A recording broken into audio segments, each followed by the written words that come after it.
In today's video, I'm going to teach you how to import bank data into QuickBooks, a crucial step for anyone looking to streamline their financial management.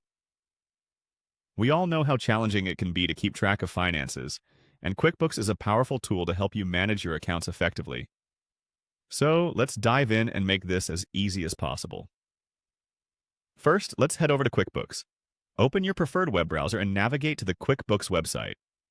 You'll need to log into your account using your credentials. Once you're in, you'll find yourself on the home page. If you're not already familiar with the QuickBooks layout, take a moment to familiarize yourself with the main dashboard. It's user-friendly, but understanding its layout will make everything else much easier. The next step involves accessing the Settings menu. Look towards the top right corner of the page where you'll see a gear icon. This icon represents the Settings menu. Clicking on it will reveal a drop-down menu with numerous options. Finding the right option might seem overwhelming at first, but don't worry, it gets easier with time and practice. From the Settings drop-down menu, you'll want to select the Import Data option. This is where you'll be able to bring in your bank data. Clicking this will open up another window with various options available for import. This feature is incredibly useful because it allows QuickBooks to do much of the heavy lifting in organizing and categorizing your financial data.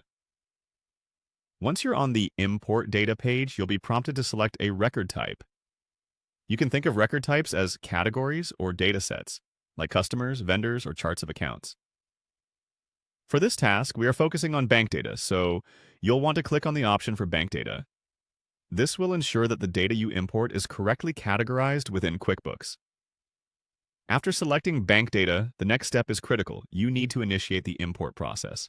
You'll notice a clear Import button on the page. Clicking this will start the import procedure. Before doing so, make sure that your files are ready for import and that they are in a compatible format like .csv or .qbo. And there you have it. You've just initiated the process of importing your bank data into QuickBooks. By importing your bank data, you can keep an accurate and up-to-date record of your financial transactions, which is essential for effective business management. As you continue to work with QuickBooks, you'll find this process becomes more intuitive. Thanks for joining me today, and I hope you found this guide useful and informative. Stay tuned for more tips and tutorials on how to get the most out of QuickBooks.